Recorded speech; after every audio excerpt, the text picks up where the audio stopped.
Jello Program starring Jack Benny with Don Bestor and his orchestra. The orchestra opens the program with OK Toots from the picture Kid Million. Sightseeing bus leaves 42nd Street, Great White Way of the nation. We turn south at Fifth Avenue and approach the most celebrated library in the world, the New York Public Library, famous from coast to coast for the two stone lions which guard its portals. On our right, the famous stone lions which for centuries... The lion's moving. He's walking. He's running. One of the stone lions is running away. Ladies and gentlemen, this is the sight of the century. A stone lion is running down Fifth Avenue. Oh, stop him. Oh, please, stop him. Oh. You can't stop me, lady. I'm going after some Jello. You know the new Jello now tastes twice as good as ever before. Yes, sir. Who wouldn't run after the new Jello? Taste it yourself and you'll be crazy about that richer, full-bodied fruit flavor, a flavor as refreshing as the juicy, ripe fruit itself. That extra rich goodness is put into Jello by a brand new exclusive process. A process which actually blends the fruit flavor into the tiny crystals, holds it there for you to enjoy. Try the new Jello and discover for yourself that it now tastes twice as good as ever before. And remember, only Jello gives you this new extra rich flavor.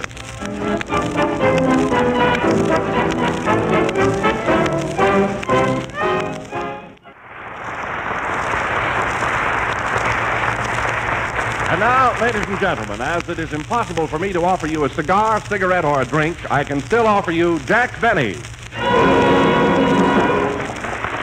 Thank you. Thanks. H-E-L-L-O. This is Jack Benny, your local correspondent, coming to you with the late news reports from all over the world. Sees all, knows all, but still bets on the wrong horse.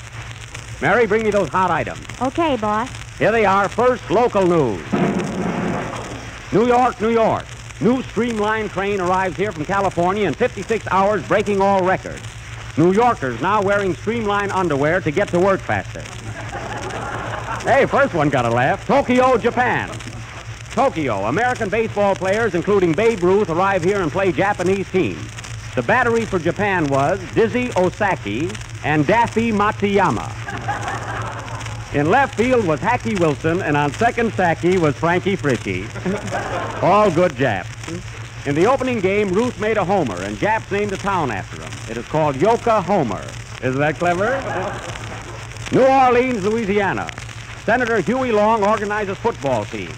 He says he doesn't care how good they play as long as they protect his right eye at banquets. New York City, November 9th. Don Bestor, famous orchestra leader, holds winning ticket on Irish sweepstakes and leaves for Ireland in the morning. November 10th. Bestor finds out it's a cigar coupon and cancels his trip to Ireland. Dublin, Ireland, November 5th. Frank Parker, tenor singer, arrives here to live in Irish Free State. November 6th. Parker finds out it's not free and returns to America. Say something, Frank. It's a lie. November 11th. Parker denies statement and will hear from me immediately after this program. Says you. Says me. Election news. Sacramento, California. What's Jack swearing about? That's the name of a town in California. Sacramento. Merriam, re-elected governor of California. Hooray for Merriam. Is that Marion Hopkins? No. I was just going to send her a wire. Now for our sporting section. Los Angeles, California. Fight news. Max Baer is here training for 5-reel picture. When interviewed, said he is in shape for 4 reels, and if he outpoints Myrna Loy, will be ready to meet Garbo. New York, more fight news. Jack Dempsey, champion of champions, is in training here to open restaurant. He is in great shape, feeling fine, and raring to cook. What other program gives you this hot fight news? Not even this program. Quiet. More football news. Scores of yesterday's game. Colgate 20, Tulane 6. Leland Stanford 24, Shirley Temple 5. AT&T 110, General Electric 19. Liberty 1776. Jello, 6. 6 what? Delicious flavor. What a game. More football news. Sing Sing wins again. Jones, halfback, runs 60 yards for touchdown. Said if he had run that fast on another occasion, he wouldn't be with his present team. Some more news. Hot from Hollywood. And cold from laying here. Hollywood, California. It is rumored that Joan Crawford is blah, blah, blah, blah, blah, blah. No. Yes, it is also rumored that Gloria Swanson will not blah, blah, blah, blah, blah, blah. No. Yes, and our Hollywood correspondent tells us that Kay Francis was seen blah, blah, blah, blah, blah, blah. Well, Jack, what are you talking about? Nobody can understand you. Well, that's the idea. If nobody can understand me, nobody can sue me. Play, Don. I know what I'm doing. That was I'll Keep Warm All Winter, played by Don Bestor and his Jellonians. Say, Don, every time I introduce one of your numbers, I always give your orchestra another name. I mean, what do you call your boys, anyway? What do you mean, Jack? Well, for instance, there's Waring's Pennsylvanians, Lombardo's Royal Canadians, Lyman's Californians. Haven't you got a name for your orchestra? No, Jack, I've been trying to get a name, but you see, one of my boys, that fellow with the mustache over there, comes from London. Yeah. And that first violinist with the beard, he comes from Russia. Oh, the fellow with the beard, does he? What's his name? George Bernard Ginsberg. There is a resemblance, yes. And then that cornet player with the Van Dyke comes from Belgium, and that fellow playing the French horn comes from Paris. Oh, you mean the fellow with the goatee? Yes. We have a goatee down at our house without any nose. How does it smell? What's the difference as long as he's healthy? Mary, please. What's his name, Don, the fellow with the goatee? Isidore Chevalier. Isidore Chevalier. I bet somewhere hidden in this orchestra is Yasha Bunchuk O'Toole. I know. Well, anyway, Jack, I don't know what to call my orchestra. Why don't you give him a shave and call him Bestor's Disgusted Yankees? Thanks, Jack, but I'll leave well enough alone. And now that we have named Bestor's Orchestra, we will continue with our policy of bringing you another outstanding artist. We intended to have the four Marx brothers here tonight: Groucho, Chico, Harpo, and, what's the fourth one? Jello. Yes. But that was Wilson, folks. There was no doubt about that. But the Marx brothers were unable to get here. And here's a wire I just received from Harpo. It says, "Dear Jack." And he further states... So you see for yourself, folks, they meant well. But we are not unprepared, for we have with us this evening that great Shakespearean actor, a man who, if all the applause he has received in his day were put end to end, you could still hear a pin drop. I now take extreme pleasure in presenting the outstanding exponent of Shakespearean acting, Mr. J. Barrett Wimpole.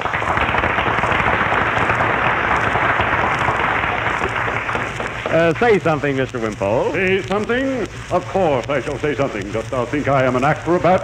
I don't know, but we'll soon find out. Unlike thee, I am a tragedian, a student of Shakespeare, and a renowned thespian. Mary, what's a thespian? A fellow that rides a horse. Don't bother me. Oh. Now, tell me, Hamlet, what's the last thing you played in? 10 nights in the barroom. 10 nights in a barroom. That's a pretty long run these days. Do you know Shakespeare's Merry Wives of Windsor? I am an actor, not a gigolo. Oh, I'm sorry. Why, I've played in every Hamlet from Maine to California. I have played Richard III, Henry VIII, and Louis XIV. All one-night stands. Well, I was an actor, too. See, I played New Haven the 6th, Hartford the 7th, and Bridgeport the 8th. Isn't that good? I think you're the tragedian. Is that so? Listen. Thou kiddest me. Well, Jack, look how mangy his fur coat is. Mangy?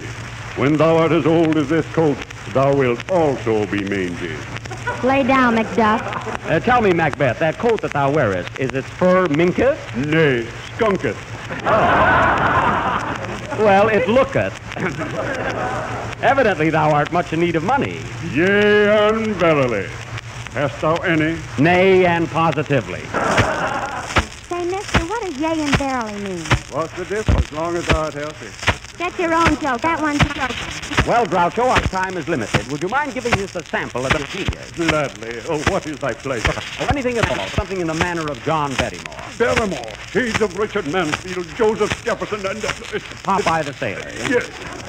What has Barrymore got that I haven't got? A haircut. I got that one in. That's very good, too. Go ahead. I will play Montague in the scene from Romeo and Juliet. Ah, Romeo, Romeo, wherefore art thou, Romeo? Romeo, those are Juliet's lines. She said that. Pardon me, but I've been laying off so long I forgot who said it. Well, all right, then play the part of Romeo. I shall. Ah, Juliet, I am here beneath thy balcony. Dost thou not see me? Dost thou not see me? Plenty of dust to see you. Go ahead. Ah, Juliet, thou art more beautiful than ever. Do you hear me? Hey, Thine eyes are like candles, thy nose is like Durante's, thine ears are like tenors. And her teeth are like pearls. That about covers all of radio, I think, huh? You can go now. Well, I'll go, but I shall return. Mark me, and mark me well. I will.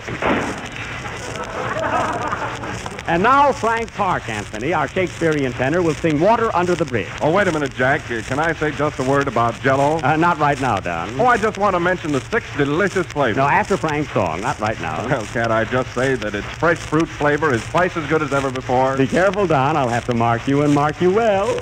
Sing, Frank. That was Frank Parker singing Water Under the Bridge. And now, ladies and gentlemen, for our feature attraction. Jack. What? Here's the first fan letter we've received on the Jello series. 5 weeks and fan mail already, huh? Well, let's see. How are we doing? Open it, Mary. Huh? It's from Yokohama. Yokohama? Well, I didn't know our program reaches all the way out there. Let's see it. That's Oklahoma, Mary. Give it to me. It's from a lady. She says, Dear Jack Benny and the 6 delicious flavors. She means raspberry, strawberry, cherry, orange. No, lemon, and Don, lime. Don. She means Parker, Wilson, Bestor, Livingston, and Benny. Anyway, it says, Dear Jack Benny, I have been listening to your new series of broadcasts and also received the photograph of you last week. After looking at your picture, I think you could easily play the part of Charlie Chan. Charlie Chan? Well, he's a Chinaman, isn't he, Mary? She knows it. So I will be listening in next Sunday night and hope you will not disappoint me. What a silly request, me play a Chinaman. You can do it, Jack. Why, you don't even need a makeup. My pals, huh? All right, I will play the part of a Chinaman to show you I can do it. Ladies and gentlemen, immediately after the next number, we will present to you the outstanding mystery of the season, which we will call Charlie Can in Radio City. Play, Don.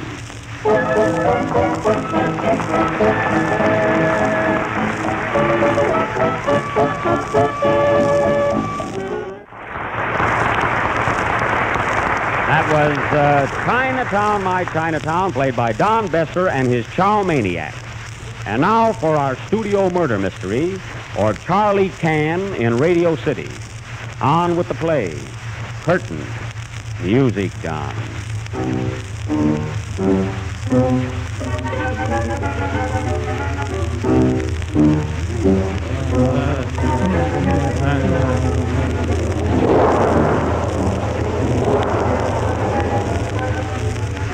Gee, how gloomy the studio looks tonight. I'm afraid something's going to happen. What strange characters in the studio. Gives me the creeps. I'm going to get out of here. Turn on those lights. Mary, there's nothing to worry about. Now be calm. What was that? Someone has been shot in the studio between the microphone and Bestor's orchestra. What a place to be shot. Good heavens, it's Don Wilson. Don Wilson, that's too bad. Gee, he was a swell fella. And how he could do the karaoke. Ha-cha-cha-cha. Nobody leave the studio. Mary, call up Charlie Can. He's the only one who can solve this mystery. Okay, I'll call him at once. Operator, give me Yaka Main, Toy Gao Fui. Hello? Are you there, Charlie? A man has been murdered in our studio. Come right over, quickly. He got here quick.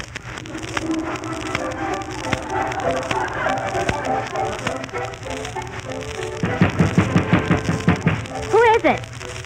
Charlie Can, the Parasol Man. Come in.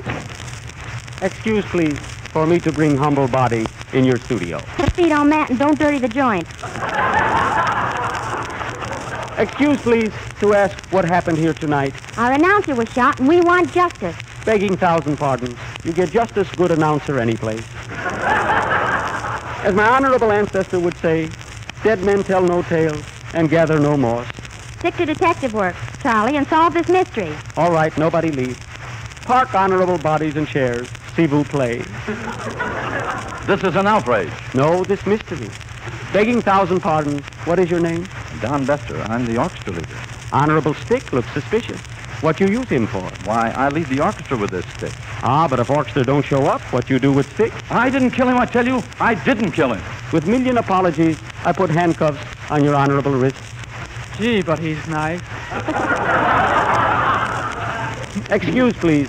What you do here? Well, I'm one of the comedians on this program. With humble apologies. That's what you think. All right, then, all right. I'm one of the tenor singers on this program. I hate to ask charming tenor, but did you kill man on floor? I should say not. I'm a lady killer. With 6,803 apologies, you are a chump. I'm a what? Chump. With 112 apologies, I don't get that. Chump. What do you do when you leap over a mud puddle? I fall in. Excuse, please. Got to get back in character. Excuse, please. I think I look round room. I find gun still smoking. Gee, and there's a no smoking sign here, too. Who this gun belong to? It's not mine. Nor mine either. I don't own it. Somebody honorable liar. But I keep it. I look around some more. Package. What is an honorable package? That's my laundry. I take him, do good job, bring him back Friday. I thought you were a detective. Me washy, too. I hear noise. Somebody in honorable closet. You will oblige me to come out. Come out, please. Jimmy! Who is in closet? Juliet, I am here beneath thy balcony. Dost thou not see me? Lumfung Hamlet. Did you kill Honorable Wilson? Nay, 1,000 times nay. Excuse, please. What you do in closet? I hung up my fur coat and forgot to get out of it. That's good. Close closet door, please. As my honorable ancestor would say, birds in closet worth two on this program. Charlie Can, you are uncanny. You don't look so good either. Oh, this is silly. Can't you find out who killed Don Wilson? Maybe it was suicide. No suicide. He liked himself too much. Don Wilson always buy honorable drinks for Don Wilson. Well, you'll never commit suicide either. Likewise. Now, honorable young lady, excuse please, for two questions I would like and you for me to answer. I killed him, didn't, so ask me no. Go ahead. How did you well, Wilson? I mean, how well, Wilson, you know this? Pardon my rotten accent in this. Somebody knock on honorable door. Quiet, please. I see who it is. How do you do, stranger? Your name, please? Ming Toy Schlepperman. Ming Toy Schlepperman. Where are you from? From Shanghai, China. Hello, Schlepp. Hello, Livy. With 956,000 pardons, 423, what are you doing here? I came to help you solve the mystery with 15 apologies, 3 hits, and no errors. Tell me, are you a Chinaman too? What else? As my honorable ancestor would say, when in Rome, do as Romans do. As my honorable ancestor would say, no matter where you are, eat chopped chicken livers. And as Lou Holtz would say, you said it, my friend. Are you the detective Sherlock Holmes? Excuse, please. Can is the name. Can. Well, don't you know me? I'm your brother, Tomato. With plenty of apologies for that joke. Hey, Charlie, you going to find out who killed Wilson, or are you going to pull another O'Hare on it? Excuse, please, I find out right away. One more question. What did Honorable Wilson do in spare time? He had an invention for 6 delicious flavors. Raspberry, strawberry, Wait, cherry, I orange. have idea. Where do you keep plans for honorable inventions? An honorable piece of paper, an honorable inside coat pocket. Excuse, please, with one apology. That's all I got left. I searched honorable pocket for honorable paper on Honorable Wilson. He is not here. He has disappeared. Excuse, please, Honorable Wilson not here. He gone. Fly coop. Good heavens, where's Wilson? Yes, where is he? Don't worry, folks. I'm up here in heaven, but I still say that Jello has that extra rich fruit flavor and tastes twice as good as ever before. And as my honorable ancestor would say, play Don.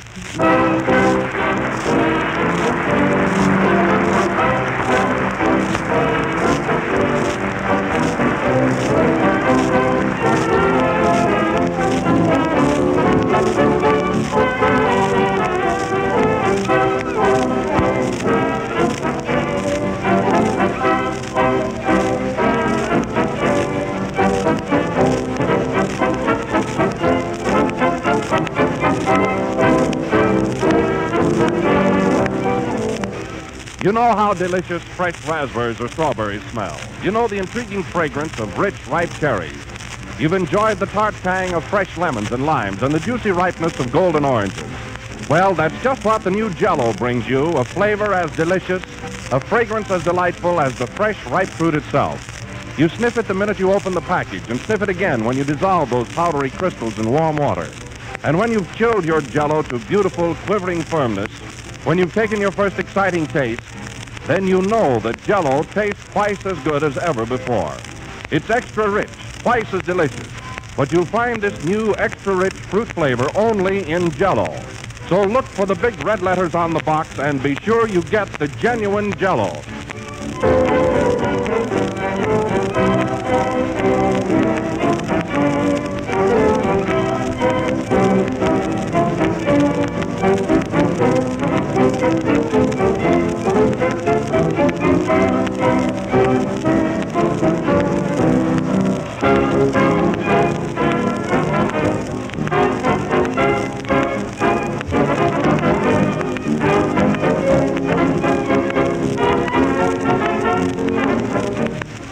This concludes our 5th program in the new Jello series, and although we didn't find out who killed Wilson, Jack Benny is a pretty good guess. However, Wilson will be back with us next week as he has more than one life to give to our product. Come on, Mary, let's go. Yes, Jack. And as my honorable ancestor would say, I'm hungry and I'd like a sandwich. And as my answer would say, I'll see you later. Good night, folks.